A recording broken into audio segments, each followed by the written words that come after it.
Irmãos, graça e paz a todos. Nós estamos nesse mês de férias, mês de julho, férias. A gente está trabalhando a temática da primazia da adoração. Então, nós estamos tendo classes únicas nesse mês de julho. E hoje o tema que eu quero pensar com vocês é sobre a nossa condição de criatura. E para isso, abramos a nossa Bíblia no texto do Salmo de número 16. Eu lerei todo o Salmo. É um hino de Davi. Assim diz a palavra do Senhor. Guarda-me, ó Deus, porque em Ti me refugio. Digo ao Senhor, Tu és o meu Senhor, outro bem não possuo, senão a Ti somente. Quanto aos santos que há na terra, são eles os notáveis, nos quais tenho todo o meu prazer. Muitas serão as penas dos que trocam o Senhor por outros deuses. Não oferecerei as suas libações de sangue, e os meus lábios não pronunciarão o seu nome. O Senhor é a porção da minha herança e o meu cálice. Tu és o arrimo da minha sorte. Caem minhas divisas em lugares amenos. É muito linda a minha herança. Bendiga o Senhor que me aconselha, pois até durante a noite o meu coração me ensina. O Senhor tenho sempre a minha presença. Estando Ele à minha direita, não serei abalado. Alegre-se, pois, o meu coração e o meu espírito exulta. Até o meu corpo repousará seguro. Pois não deixarás a minha alma na morte, nem permitirás que o teu santo veja a corrupção. Tu me farás ver os caminhos da vida. Na tua presença, a plenitude de alegria. Na tua destra, delícias perpetuamente. Vamos orar? Rogar a bênção do Senhor para que compreendamos a sua palavra, sejamos por ela edificados nesta manhã. Pai bendito, nós te louvamos, porque o Senhor nos proporciona a realidade de mais um dia. No dia de hoje as tuas misericórdias se renovaram, a tua graça nos acompanha e é derramada sobre nós. E agora, Pai, o Senhor nos dá a oportunidade de nos reunirmos como igreja para culto público de adoração ao Senhor. Estamos agora, Pai, diante da Tua palavra que foi lida, carecemos da instrução que vem do Senhor, da exortação, para que nós sejamos mais uma vez edificados neste momento de culto e adoração ao Senhor. Teu Espírito Santo venha trazer iluminação, venha trazer clareza, para que possamos entender a Tua palavra, que ela gere transformação na nossa vida. É no nome de Cristo, Pai, que nós oramos e pedimos. Amém. Meus queridos, como vocês têm lidado com a sua condição de criatura? Você se vê como criatura e tem ciência das implicações que isso gera para a sua vida? Já parou para pensar sobre a importância desse reconhecimento para a sua vida com Deus e principalmente para a sua adoração ao Senhor? A dura verdade é que, por causa do pecado, o ser humano não é inclinado a se ver na condição de criatura. Pelo menos não nos moldes bíblicos, naquilo que a palavra de Deus revela e nos ensina sobre a nossa condição de criatura. Por exemplo, nós vivemos numa época em que tem surgido um novo humanismo, que tem sido fundamentado no ateísmo e no evolucionismo, com o ensino de que nós não devemos ter uma crença em um Criador, e muito menos em uma direção divina para nós que somos seres humanos. Com isso, muitos teóricos têm dito que o ser humano precisa ser visto como um animal. Ele está na cadeia da evolução. Para outros teóricos, somos menos do que animais. Ou seja, essa perspectiva cria uma cultura que, na verdade, é de desumanização do ser humano. Em contrapartida, alguns filósofos, principalmente da pós-modernidade, partem para o outro extremo desse pensamento sobre o que é o ser humano e a sua condição de criatura. Eles também não creem na existência de Deus, e assim, ao pensar sobre o ser humano, ao pensar uma antropologia contemporânea, eles proclamam e defendem o eu soberano. Já ouviu falar sobre o eu soberano? Esse é o ensino da autonomia humana, dizendo que cabe ao próprio homem forjar a sua identidade e tornar a sua vida significativa. É responsabilidade minha, é responsabilidade sua, forjar a nossa identidade e trazer significado para a nossa vida, ou seja, isso depende de nós. Essa perspectiva diz que devemos concluir o que é verdadeiro por nós mesmos e para nós mesmos, não por uma fonte de autoridade externa e muito menos por um Criador, muito menos por um ser divino que é o Criador de todas as coisas. O credo dessa filosofia, desse pensamento é: creia em você mesmo, você pertence a si mesmo, creia em você mesmo. Você é seu e você pertence a si mesmo. Dessa forma, queridos, o cenário que tem sido então apresentado é de duas possibilidades de realidade. De um lado, há um eu reduzido, que nos diz que somos meros animais, ou até mesmo menos que os animais, e do outro lado a gente tem o eu soberano, que nos diz: creia em você mesmo, você é seu e você pertence a si mesmo. Há grandes problemas nesses cenários aqui, e a gente poderia listar vários aqui nessa manhã, mas alguns aqui precisam ser destacados. E o primeiro é que o ser humano perde a sua real identidade. O ser humano passa a ter problemas com a sua dignidade. Ele passa também a ter problemas com o lugar que ele tem na criação de Deus. E ele passa a ter sérios problemas na adoração.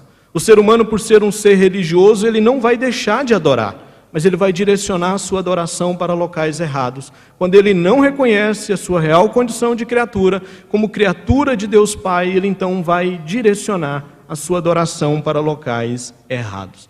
Conta-se que um certo dia, um funcionário de um parque encontrou o filósofo pessimista Arthur Schopenhauer. Ele era alemão, bem cético, bem ateu, e ele estava sentado em um banco com o cabelo bagunçado, como ele se apresenta, como ele é demonstrado nas suas fotos, e a pergunta que aquele rapaz, o funcionário do parque, fez a Arthur Schopenhauer foi a seguinte: quem você é? E a resposta de Schopenhauer foi: quem dera, ó Deus, eu soubesse. É interessante ver Schopenhauer fazer essa declaração, porque mesmo cético e ateu, ele faz na sua declaração uma constatação verdadeira. Ele diz: olha, quem dera, ó Deus, eu soubesse quem eu sou. De fato, meus irmãos, sem a revelação especial de Deus, sem as Escrituras, a mente humana depravada jamais conseguirá reconhecer a sua condição de criatura. Reconhecer-se como criação de Deus Pai, reconhecer-se como alguém que depende do Senhor, como alguém que deve direcionar a sua adoração exclusivamente àquele que o criou. Sem a revelação especial, meus irmãos, jamais teremos o reconhecimento de que Deus é o nosso Criador, Ele é o nosso mantenedor, Ele criou tudo o que a gente conhece, tudo aquilo que está aí foi criado por Deus e que nós dependemos dele para a nossa sobrevivência. Ele é o nosso Criador, Ele é o nosso provedor, Ele é o Senhor da nossa vida. Por isso, meus irmãos, ninguém é mais digno de adoração do que o Senhor. Ele é o único digno de toda adoração. Bom, é esse reconhecimento que a gente tem aqui, bem como as suas implicações presentes no Salmo 16, nesse Salmo de Davi. Esse Salmo, então, foi escrito por Davi, e provavelmente ele foi escrito depois de Davi já ter sido colocado como rei de Israel, já estabelecido no trono, depois de Davi receber aquele acordo de Deus, aquela aliança que Deus faz com ele, e a promessa de um descendente para o seu trono. Provavelmente nós estamos lidando então com o Salmo de Davi já na sua maturidade. Davi aqui está falando de coisas que ele viveu, ele teve experiência no decorrer da sua caminhada, no decorrer do seu relacionamento com o Senhor. O Salmo 16, ele está inserido também dentro de uma coletânea, dentro do Saltério. O Saltério tem 5 livros, grandes livros, e o primeiro a gente tem então que vai do primeiro Salmo até o Salmo 41, e o Salmo 16 ele está dentro dessa primeira coletânea.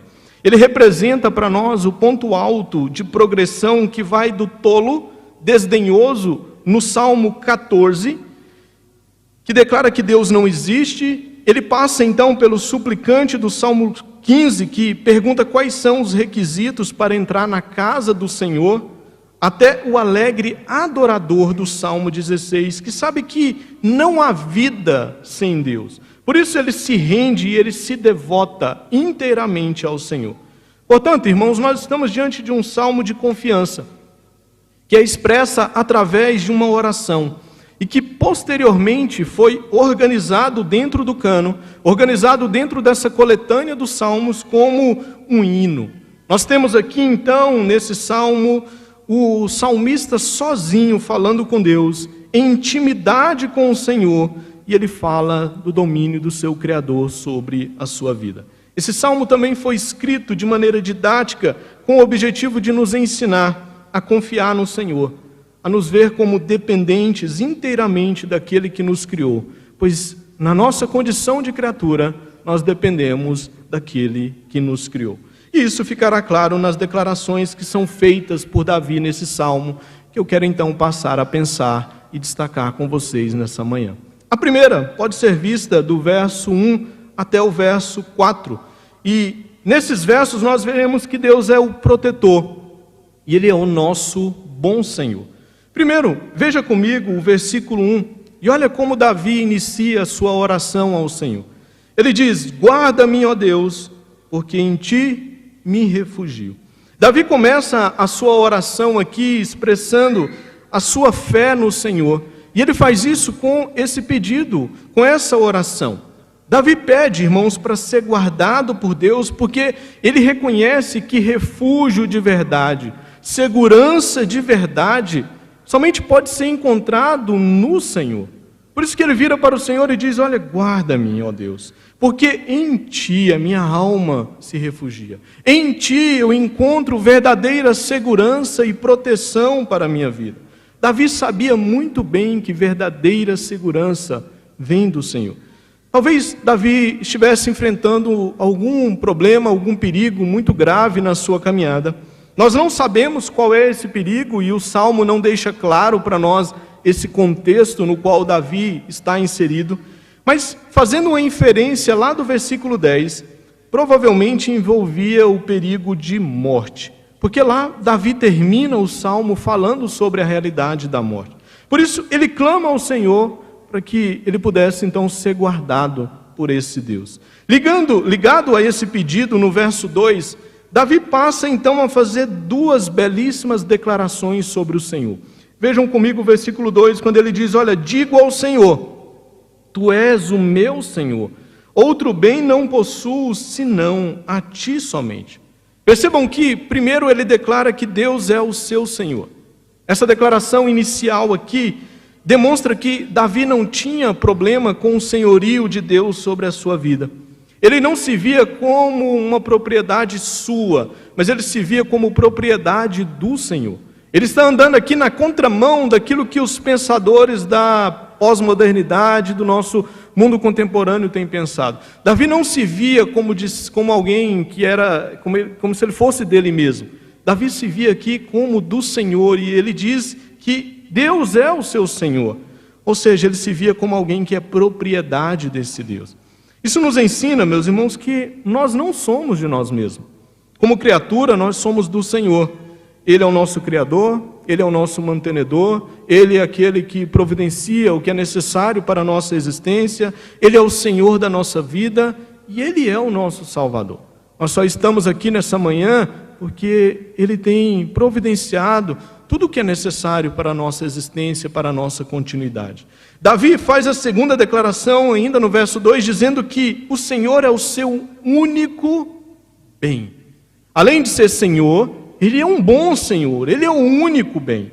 E é interessante ver Davi fazendo essa declaração, porque na condição de criatura que somos, pensar na realidade de Deus como alguém que é bom e que direciona bondade para nós é algo maravilhoso demais, irmãos. Isso porque não há méritos em nós que exija a bondade desse Deus. Pelo contrário, na condição de criatura pós-queda, nós somos pecadores. E o que nós merecíamos é a condenação eterna. O que nós merecíamos é a ira de Deus sendo despejada sobre nós. Mas mesmo diante dessa situação, Deus nos envia o Salvador para demonstrar a sua bondade. Deus se mostra como fonte de toda a bondade que nós podemos receber. E Davi aqui está reconhecendo isso. Ele é o meu Senhor, Ele é o meu Salvador, eu sou propriedade dEle, e é Ele quem me envia toda a bondade que eu preciso. É Ele quem me envia a redenção, é Ele quem me envia a salvação. Ou seja, nós temos um homem aqui que ora ao Senhor, mas ao mesmo tempo ele derrama o seu coração, ele está deleitando-se no Senhor. Ele entende como esse Deus é bom para a sua vida. E ainda ligado a essa oração pedida no versículo 1 e nas declarações do versículo 2, nos versos 3 e 4, Davi fala de comunhão e idolatria dentro desse pedido. E olha o que esses versos dizem. Quanto aos santos que há na terra, são eles os notáveis, nos quais tenho todo o meu prazer. No verso 4 ele diz, olha, muitos serão as penas dos que trocam o Senhor por outros deuses. Não oferecerei as suas libações de sangue, e os meus lábios não pronunciarão o seu nome. Quando a gente olha para a narrativa do rei Davi, uma coisa que fica muito claro para nós é que Davi foi um adorador do Deus vivo. A gente não encontra Davi cometendo idolatria, a gente encontra Davi adorando unicamente ao Senhor. E nesses versos ele expressa essa realidade. Nesses versos ele expressa como seu relacionamento com o Senhor no quesito da adoração foi verdadeiro. Ele expressa então a sua lealdade a Deus e mais, ele expressa a sua identificação, a sua comunhão com aqueles que também adoravam unicamente ao Senhor. Ele faz uma referência aos crentes israelitas que também eram fiéis na adoração a esse Deus. Por isso que no verso 3 ele chega a expressar a sua admiração aos santos. Em outras palavras, ele está expressando a sua admiração ao povo de Deus. Ou seja, Davi não desassociava Deus do seu povo. Davi não tinha problema em estar em comunhão com o povo de Deus, em aprender do Senhor com o povo de Deus, de servir ao Senhor em comunhão com o povo de Deus. Ele chega a dizer que tem prazer em Deus, mas ele também tem prazer de estar na comunhão do povo de Deus. Ele tem prazer de servir ao Senhor ao lado daqueles que são seus. Davi tinha prazer, meus irmãos, em relacionar-se com Deus, mas ele também tinha prazer em relacionar-se com os piedosos. Davi não seria adepto dos desigrejados dos nossos dias. Ele teria o maior prazer em fazer parte do povo de Deus e adorar o Senhor com o povo de Deus. O que ele não tinha disposição e prazer é ter comunhão com os idólatras. Isso ele não tinha, e o verso 4 descreve isso, destaca isso para nós, porque Davi passa a falar daqueles que trocaram o Deus verdadeiro por deuses falsos. E aqui ele está falando dos apóstatas da sua época, aqueles que no primeiro momento adoravam o Senhor, mas logo direcionaram a sua adoração a deuses falsos. Ele chega a dizer que esses correm atrás de deuses falsos e o final deles será ruína. Eles sofrerão cada vez mais. E assim acontece porque eles colocavam a sua confiança na criatura em vez de colocá-la no Criador. O resultado disso era sofrimento. Queridos, lembre-se que idolatria é qualquer coisa que ocupe o lugar central na nossa vida, e a qual nós oferecemos nossa lealdade e devoção que por direito pertencem exclusivamente ao nosso Senhor. Tudo que coloca Deus à margem da nossa vida pode se tornar um ídolo. Tudo que é mais valioso na sua vida que o Senhor se tornou um ídolo para você. E qual que é o resultado disso? Davi diz que o resultado é trágico, porque o ídolo ele jamais vai cumprir aquilo que nós esperamos que ele faça. O ídolo jamais vai fazer isso. O ídolo vai nos frustrar. Nós pegamos a confiança que era para ser depositada em Deus, aquilo que nós devemos esperar unicamente do nosso Criador, e nós transferimos isso para a criatura. Qual que é o resultado? Frustração, porque a criatura não vai nos dar aquilo que só o Criador tem poder para nos dar. Os idólatras da época de Davi chegavam a sacrificar aos seus falsos deuses, e eles faziam vários sacrifícios a fim de aplacar, a fim de receber alguma ajuda dos seus falsos deuses. Davi chega a dizer, olha, os meus lábios sequer mencionarão os seus nomes. Davi, ele não quer ter comunhão com aqueles que trocam o Deus verdadeiro por deuses falsos. Aqueles que trocam a revelação de Deus por qualquer outra notícia que tem sido contada aí, que pode no primeiro momento encantar os nossos corações. Davi diz, não, eu tenho compromisso com o Senhor. É o Senhor, e mais ninguém. E eu estou junto com aqueles que adoram ao Senhor. e não com outros. Aqueles que trocaram o Senhor por outros deuses, esses eu não quero ter companhia e nem comunhão com eles. Agora fica claro, irmãos, porque Davi pede então no verso 1 para ser protegido. Davi precisava ser protegido do engano de achar que vivia no mundo sem ter um Senhor, de achar que os seus bens materiais eram o seu maior bem, de ter comunhão com os idólatras e assim com eles cometer idolatria. E o ponto aqui, queridos, é que nós não somos diferentes de Davi. Nós também precisamos da proteção de Deus em todas as áreas da nossa vida. É Ele quem nos protege. O nosso coração precisa ser protegido diariamente do engano de acharmos que somos autossuficientes e que somos senhores da nossa própria vida. Nós não somos senhores da nossa própria vida. O Senhor, o Criador, Ele é. Pois nós vivemos, meus irmãos, em um mundo criado por Ele. Nós não somos autossuficientes, nós somos criaturas desse Deus, e querer viver como bem entendemos será trágico, implicará em ruína, como aconteceu com aqueles que trocaram o Deus verdadeiro por deuses falsos. Bom mesmo é estar em aliança com Deus e tê-lo como Senhor da nossa vida. Quando Davi diz que o Senhor é o seu bem, ele está falando do Deus da aliança, daquele que entrou em aliança com ele, que firmou um pacto com ele. Ele diz, olha, bom mesmo é estar com o Senhor. O nosso coração também, queridos, precisa todos os dias ser protegido do desejo e da ilusão, da comunhão com aqueles que não têm o Senhor como seu único Deus. Nós precisamos ter o nosso coração protegido da idolatria, porque o nosso coração é inclinado para a idolatria. João Calvino dizia que o nosso coração é uma fábrica de ídolos, e se ele não for protegido por Deus, ele será direcionado pela idolatria. Você pode fazer do seu cônjuge um ídolo para você. Você pode fazer do seu filho um ídolo para você. Você pode fazer dos seus bens seus ídolos. Você pode colocá-los no lugar de Deus, porque o seu coração e o meu coração é inclinado para isso. Mas é Deus quem traz proteção ao nosso coração. É Deus quem direciona corretamente o nosso coração. Nós precisamos realmente da proteção do Senhor. Mas para que isso aconteça, nós precisamos nos ver na condição de criatura de Deus Pai.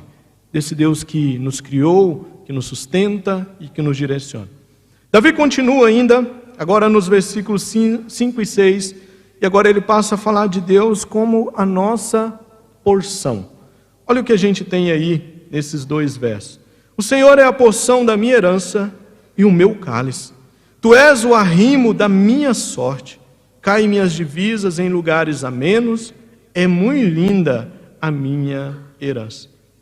Davi aqui mais uma vez expressa a sua confiança e a sua dependência do Senhor.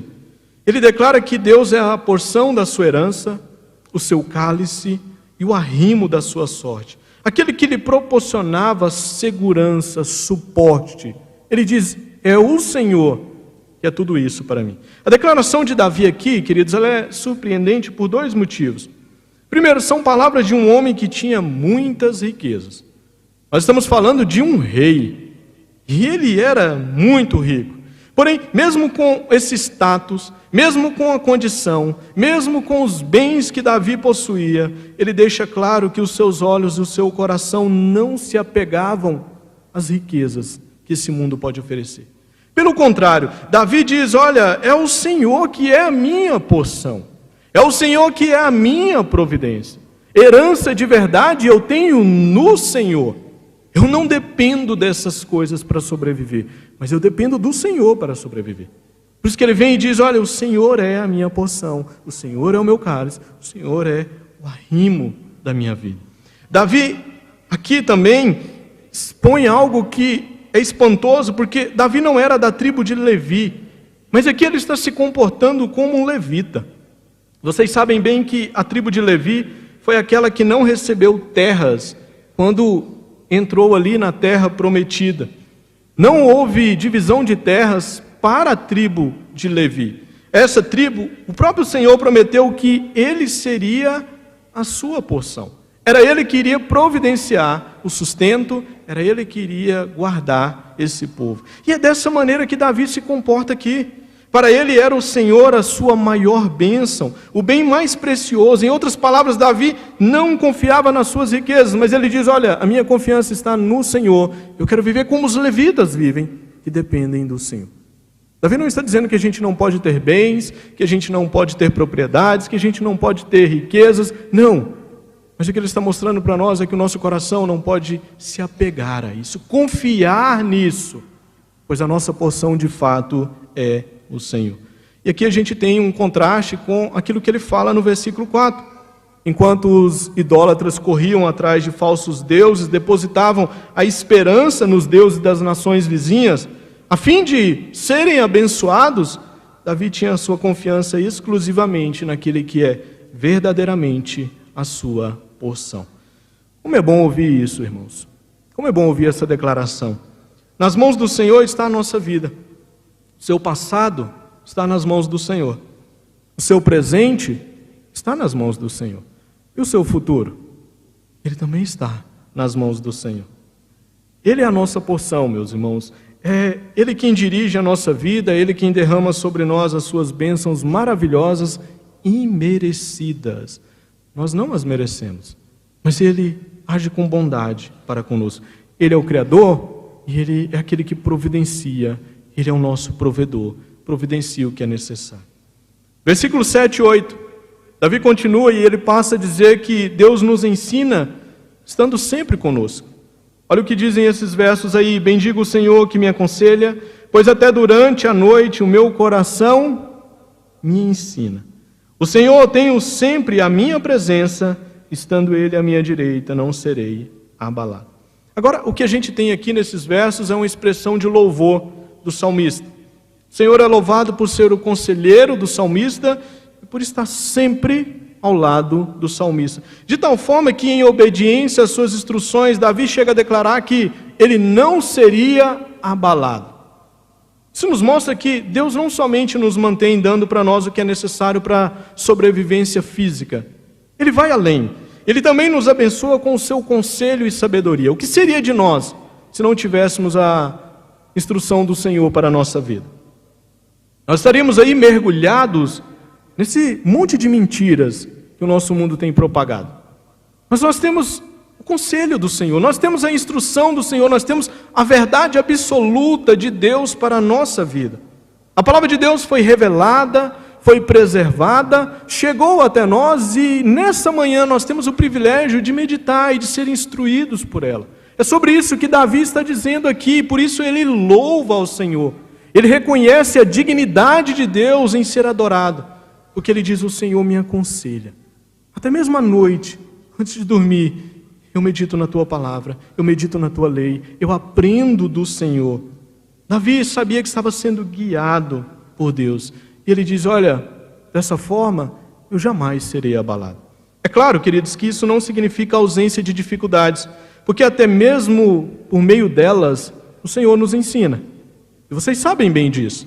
Nas dificuldades também o Senhor nos ensina. Porém, isso significa que quando chegar a crise, a tragédia, o sofrimento e tantas outras aflições que esse mundo pode nos proporcionar, debaixo do controle da soberania de Deus, Davi deixa claro que nós não seremos abalados.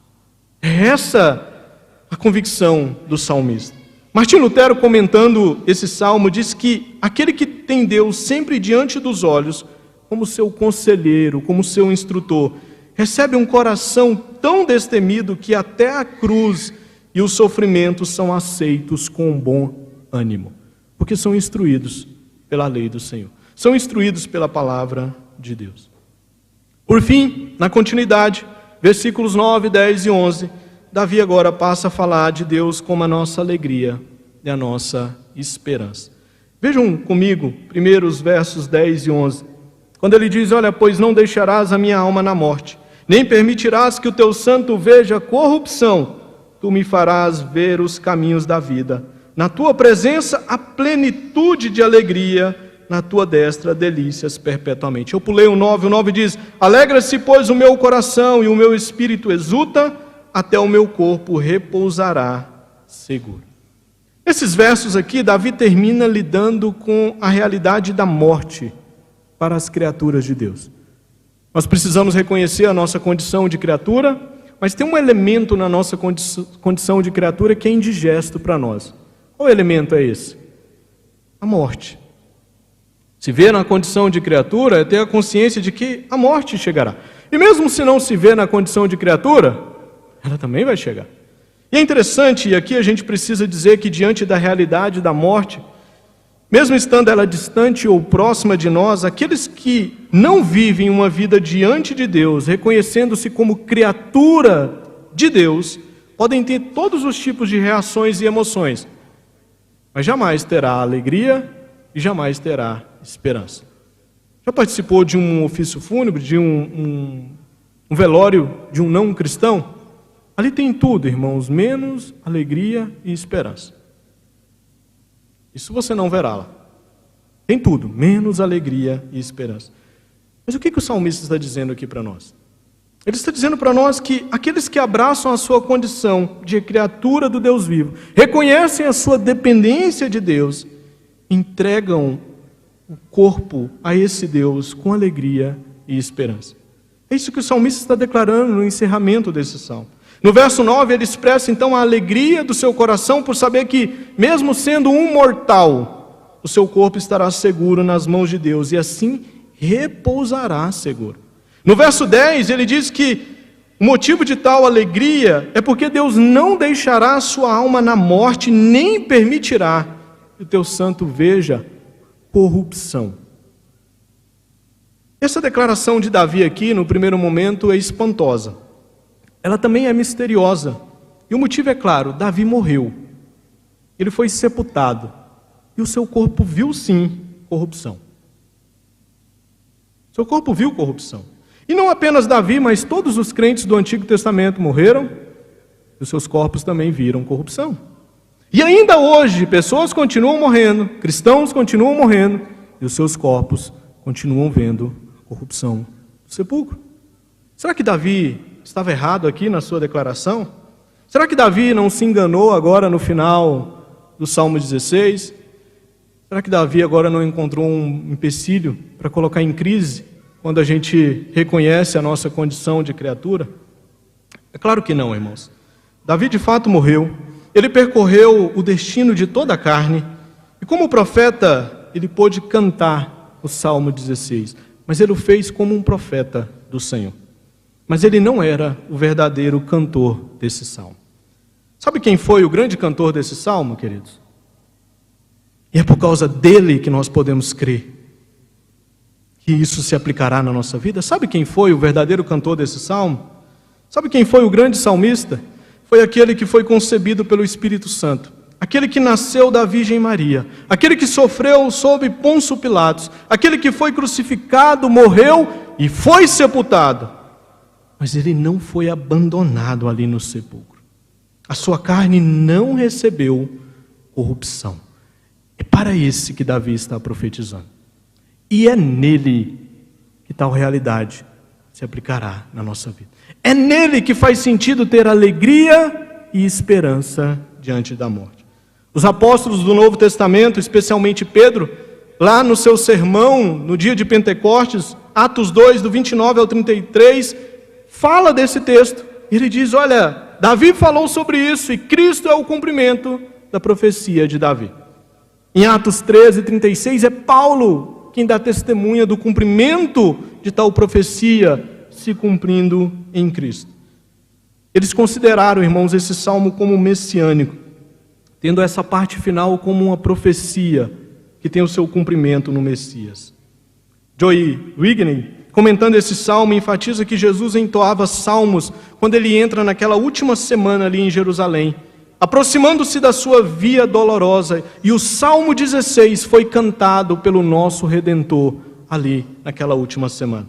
À medida que ele entrou em Jerusalém, no jumentinho, ele orou a Deus para preservá-lo, pois ele buscava refúgio apenas em Deus. Aquilo que a gente vê no versículo 1, Davi pedindo para ser guardado, para ser protegido, porque ele encontra refúgio exclusivamente no Senhor. Pois bem, o nosso Redentor cantou esse salmo entrando ali em Jerusalém. Ao passo que ele virou as mesas e purificou o templo, ele o fez consumido de zelo pelo seu Senhor, o qual era o seu único bem. Enquanto ele confundia os seus inimigos, ele se deleitou nos santos que ali estavam. Conforme contemplava a traição de Judas, ele ia entoar o cântico dos sofrimentos daqueles que buscam o falso deus Mamon, como Judas estava buscando. À medida que comeu do pão e bebeu do cálice com os seus discípulos, ele se satisfez em Deus como a sua porção e o seu cálice. E ao passo que ele transpirava sangue no Getsêmani, ele se fortaleceu com o cântico de sua bela herança. Enquanto carregava a sua cruz até o Calvário, Jesus tinha Deus Pai diante de si, para que não se abalasse naquela terrível hora. Ele entoou o Salmo 16, irmãos, até o seu último fôlego.